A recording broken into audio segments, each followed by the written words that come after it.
우리에게 주어진 시간은 모든 사람에게 공평하게 주어져 있습니다. 모든 사람들이 공평한 똑같은 시간을 살아가는데 어떤 사람은 창조적 인생을 살고 어떤 사람은 창조적인 삶을 살지 못합니다. 어떤 사람은 열심히 바쁘게 살면서 창조적 인생을 살아가고 어떤 사람은 참으로 여유 있는데도 창조적으로 인생을 살아갑니다.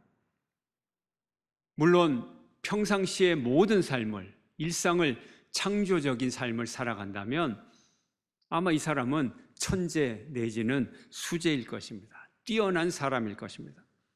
일반적으로는 창조적 인생을 살기 위해서 우리에게 주어진 창조적인 시간들을 잘 활용을 해야 창조적 인생을 살아갈 수가 있습니다. 창조의 시간, 어떤 시간이 창조의 시간일까요? 창조의 시간은 비일상의 시간입니다. 침묵의 때, 여백의 삶, 휴가, 고난의 때 이렇게 나열할 수가 있습니다. 이 시간의 공통점은 비일상, 탈일상이라는 거죠.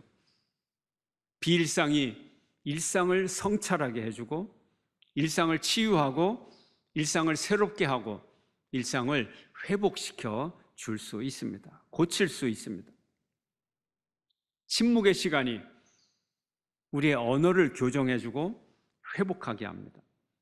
침묵의 시간, 올바로 말하는 법을 익힐 수 있고 침묵이 위로를 주고 침묵이 용기를 주는 것입니다. 여백의 삶, 여백이 우리로 하여금 숨쉬게 만들어줍니다. 여백이 색채를 강조하고 여백이 소리를 잘 들리게 만들어줍니다. 휴가가 노동의 가치와 질을 결정해 줍니다.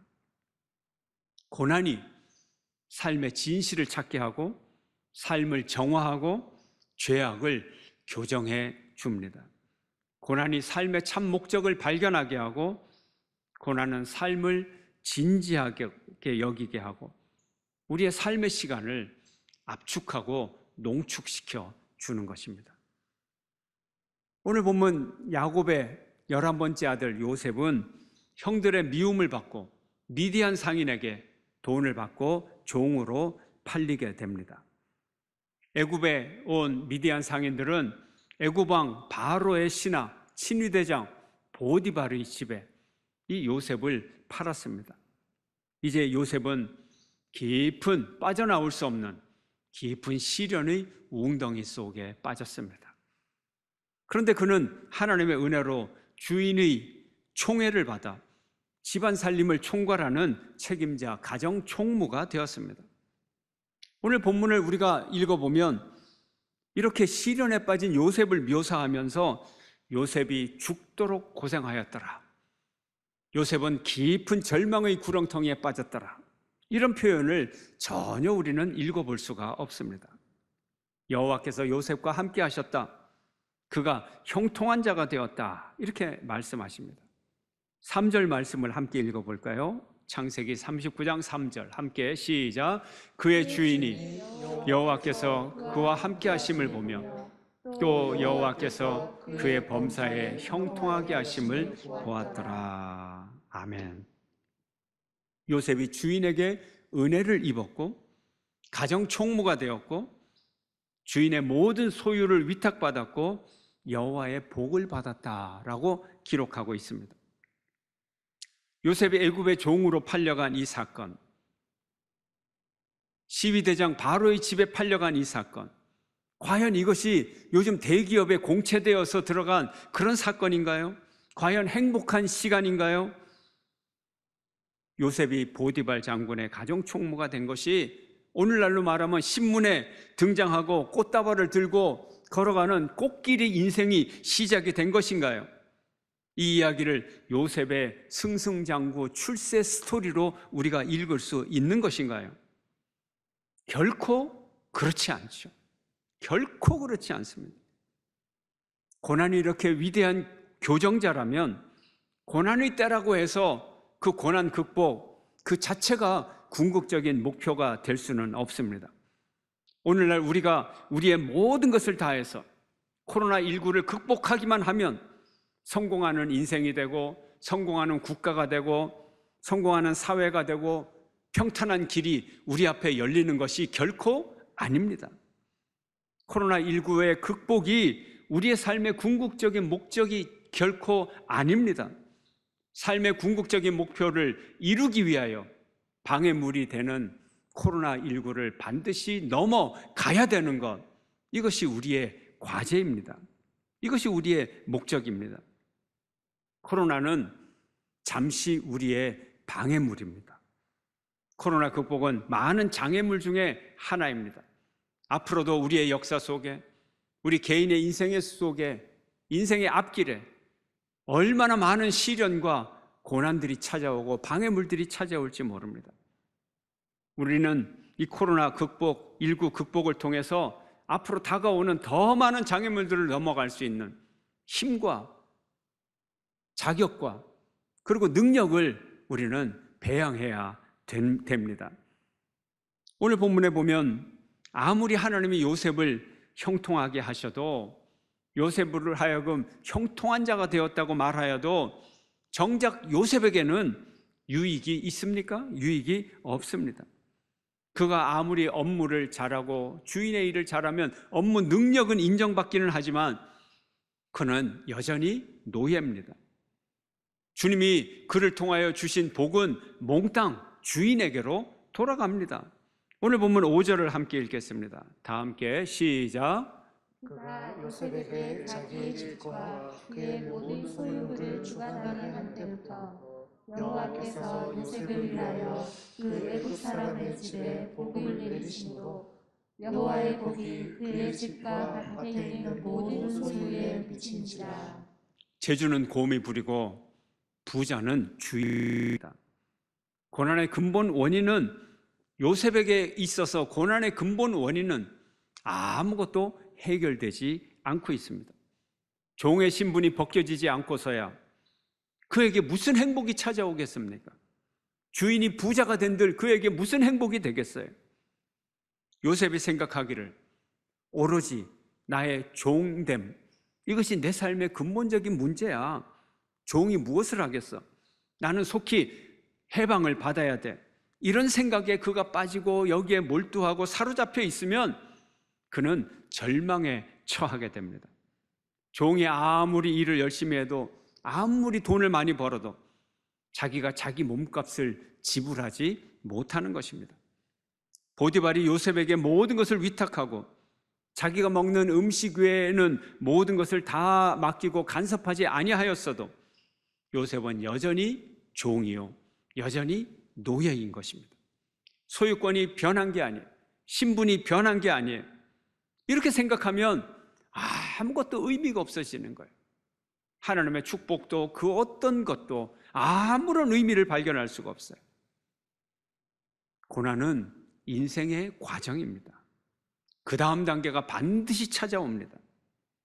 우리는 고난에 가려서 보이지 않는 그 다음 단계를 바라보아야 됩니다.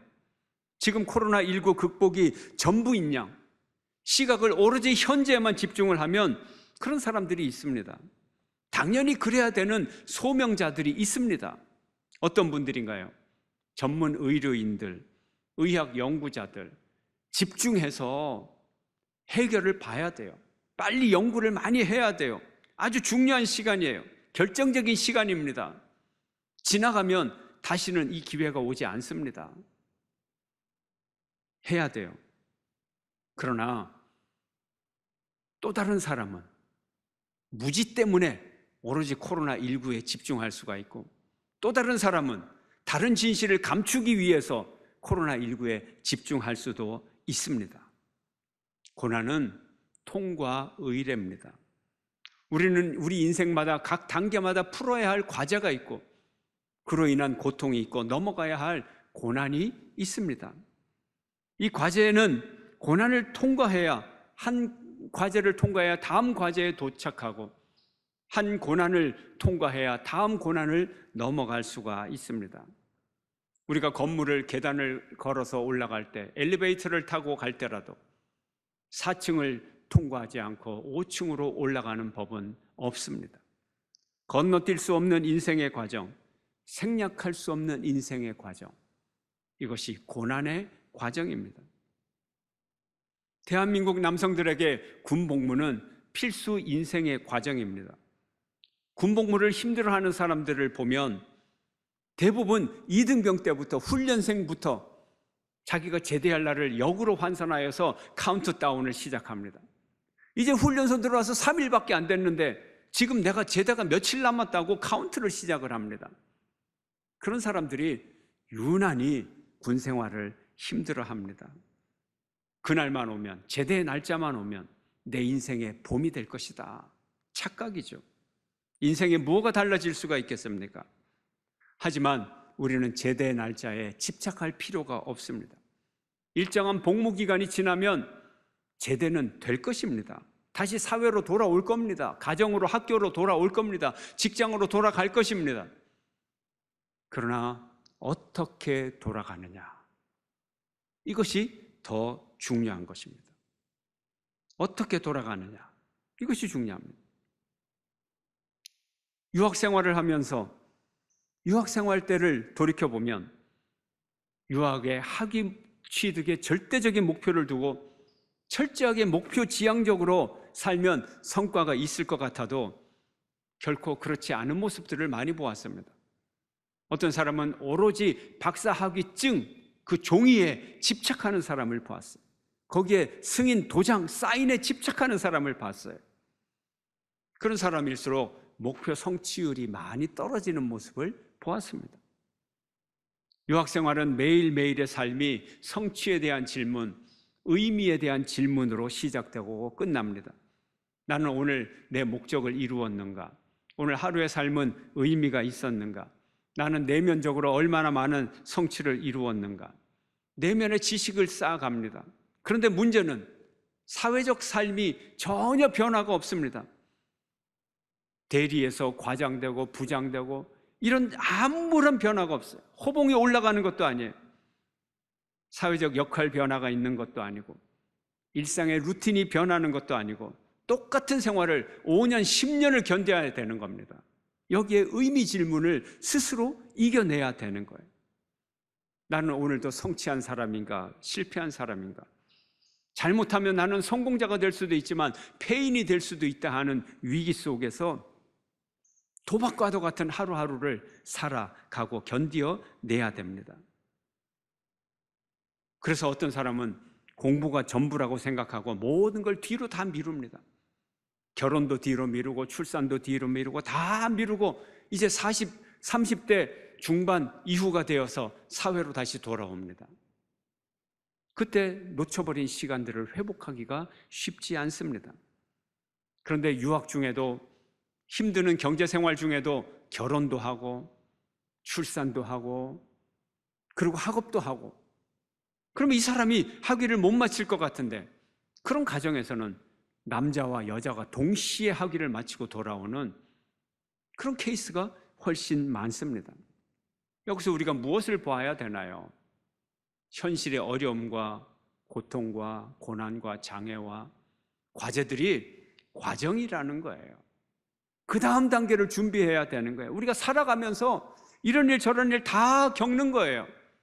어떤 것이 올인 중요하다고 해서 어떤 것에 올인하는 순간 우리는 잃어버리는 것이 많게 됩니다. 고난의 시간은 기도의 시간입니다. 고난의 시간은 하나님을 내 눈앞에 모시는 시간입니다. 고난의 시간은 하나님을 내 삶에 초대하는 시간입니다. 고난의 때는 내가 할 수 없다는 것을 경험하고 깨닫고 고백하는 시간입니다. 고난의 때가 아니라면 우리가 언제 이런 고백을 할 수 있겠습니까? 저는 아무것도 할 수 없어요. 저는 무능합니다. 이런 고백을 언제 우리가 할 수 있겠어요?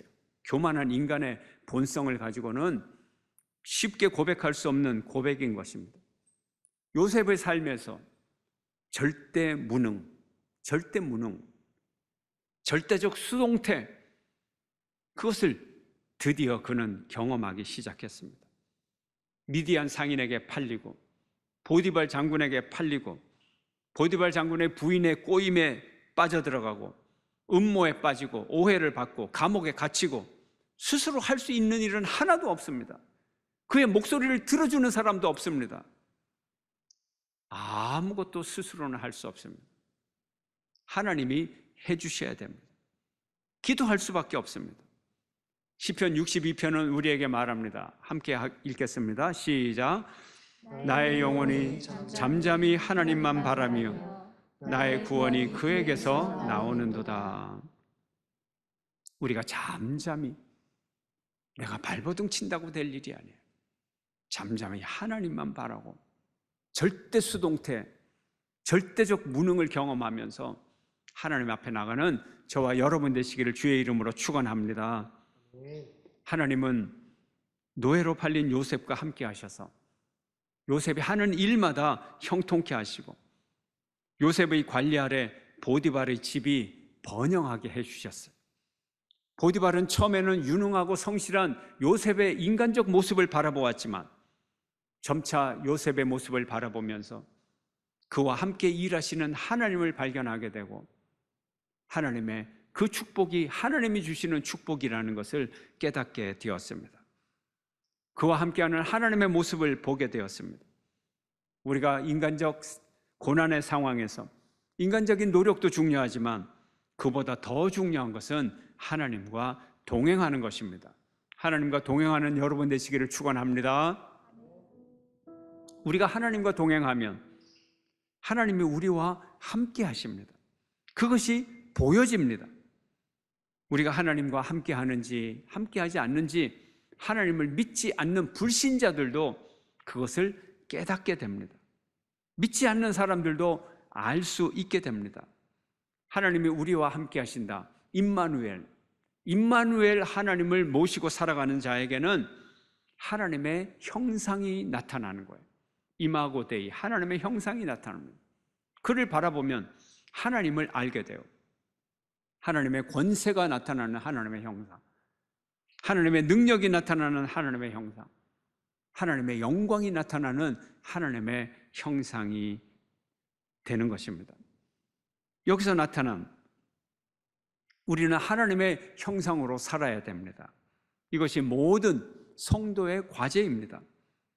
이를 통하여 하나님께 사람들이 영광을 돌리고 하나님의 권세를 인정하고 하나님 앞에 돌아오게 됩니다. 여기서 나타난 요셉은 어떤 모습입니까?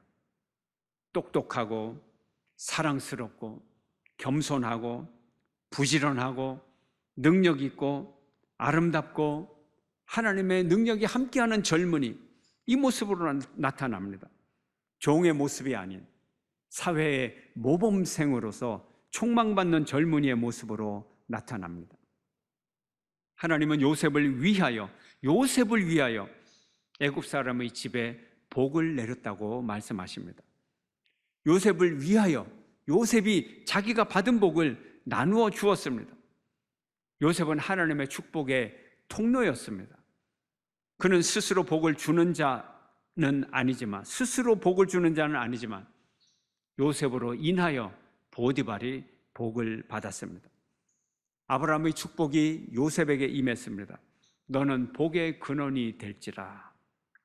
우리도 복의 근원이 되어야 합니다. 여러분도 복의 근원이 되시기를 축원합니다. 여러분이 가는 곳에 여러분의 가정이 복을 받고 여러분의 직장이 복을 받고 우리나라가 우리로 인하여 복을 받았습니다. 그 일은 아무개가 수고한 덕택이야. 이런 칭찬을 받는 여러분 되시기를 축원합니다. 그런데 오늘날 보면 많은 유능한 인재들이 불평, 불만에 가득 차 있습니다. 성난 얼굴을 하고 불평에 볼이 부어있고 입만 열면 부정적인 소리가 나고. 왜 그럴까요? 내 능력에 비해서 내가 대접을 못 받는다 하는 불만이 가득가득 섞여 있는 것입니다. 내가 수고해서 내가 일하는 그곳에 복을 받는 것, 그곳이 잘 되는 것, 이것이 정상입니다. 당연한 것입니다. 나눠주는 것이 당연한 것이고 나누어질 수 있어서 감사해야 되는 것입니다. 불평이 아니라 감사의 언어로 우리 입술을 채워야 합니다. 하나님은 그 복의 근원에게 어떤 방법으로든 보상을 하십니다. 우리가 생각하는 것처럼 돈, 건강, 번성, 성공 이런 것으로 보상을 하면 좋겠지만 하나님은 더 좋은 것으로, 더 나은 영적인 은혜로 축복을 해주고 보상을 해줍니다. 우리가 이것을 기억해야 됩니다. 야곱이 라반의 집에 가서 복을 받게 했듯이 요셉은 애굽 사람 보디발 장군의 그 가정에 복을 내리게 하고, 이제 한 걸음 더 나가서 그 큰 나라 애굽이 복을 받게 하고, 애굽의 복을 통하여 팔레스타인 지방과 중동 지방과 아프리카와 모든 나라들이 복을 받게 하는 엄청난 복의 통로의 역할을 그가 감당하게 되었습니다. 우리 성도님 여러분들도 가는 곳마다 복의 근원이 되시기를 주의 이름으로 축원합니다. 그리고 하나님은 당신의 길을 닦으십니다. 고난의 때는 우리가 하나님을 바라볼 때입니다. 하나님이 하시는 일을 바라볼 때입니다. 노예도요, 돌쇠, 마당쇠만 있는 게 아니에요. 가정경제 경영을 책임지는 경제 전문가들도 노예가 있습니다. 이솝 우화의 저자로 알려진 이솝, 그는 그리스 시대의 노예였습니다. 당시 노예는 가정교사도 하고 철학자도 하고 시인도 하고 정신적 직종에 종사하기도 했습니다. 야곱은 하나님의 축복을 경험하면서 보디발의 집에서 경영학과 경제학도 배우게 됩니다. 그는 이집트 상류 사회의 문화를 익히게 됩니다. 고난의 시간이 이런 것들로 보상을 받게 됩니다. 그가 결코 보상이 없는 게 아닙니다. 고난의 시간이 인생의 업그레이드 시간, 업데이트 시간, 수직 상승의 기회가 될 수 있습니다. 코로나19 사태, 여러분의 삶에서 위대한 교정의 시간이 되기를 축원합니다. 고난의 시간이 창조의 시간이 되기를 축원합니다. 고난의 시간을 통해 하나님과 동행하시기를 축원합니다. 고난을 통해 여러분의 인생이 더 아름다워지기를 축원합니다. 고난을 통하여 요셉의 인생은 정말 아름답고 더 아름다운 인생이 되었습니다. 한번 볼까요? 창세기 39장 6절 하반절에 이렇게 나옵니다. 함께 시작. 요셉은 용모가 빼어나고 아름다웠더라. 한번 더 읽을까요? 시작. 요셉은 용모가 빼어나고 아름다웠더라. 아름다웠다. 그런데 여기서 빼어나고와 아름다웠다, 이 단어가 야페, 그래서 아름답다, beautiful, 영어 단어로 또 원래 원어 단어로 똑같은 단어예요. 빼어나고 아름다웠다가 아니라 같은 단어예요. 그런데 같은 단어로 아름답고 아름다웠더라, 그러니까 수사학적으로 뭔가 조금 더 다른 단어로 번역하는 게 낫겠다, 이렇게, 그래서 빼어나고 아름다웠더라 이렇게 되는 거예요. 근데 원래 고대어에서 같은 단어가 반복이 되면 최상급, 비교급 내지 최상급의 의미를 가지고 있습니다. 아름답고 아름다웠더라, 매우 아름다웠더라. 요셉의 용모가 아름답고 또 아름다웠더라, 매우 아름다웠더라, 기가 막히게 아름다웠더라, 최고로 아름다웠더라. 가장 깊은 고난의 골짜기에 있는 어둠의 순간, 인생의 가장 깊은 고난의 골짜기에 있는 한 사람을 가리켜서 그의 용모가 아름답고 또 아름다웠더라. 성경의 말씀이에요. 가장 어두운 절망의 터널로 빠진 한 인생을 향하여서 그가 빼어나게 아름다웠더라. 지금 아름답습니까? 지금 골짜기에서 벗어났습니까? 그렇지 않습니다. 그런데 그 인생이, 그 시간이 가장 아름다운 인생이 되었다는 거예요. 요셉의 인생은 총리가 되었을 때 아름다운 인생이 아니라 이미 그가 가장 어두운 인생의 골짜기에 빠졌을 때 그의 인생은 가장 아름다운 인생이었어요. 고난의 시간이 가장 아름다운 인생이었어요. 여러분이 고난을 통해 깎이고 닦이고 모든 부분이 정화되고 교정되고 고쳐지고 아름답게 빛나는 인생이 되기를 축원합니다. 여러분의 인생이 이리 보아도 아름답고 저리 보아도 아름답고 위를 보아도 아름답고 아래를 보아도 아름답고 무엇을 보아도 아름다운 가장 복된 아름다운 인생이 되기를 주의 이름으로 축원합니다.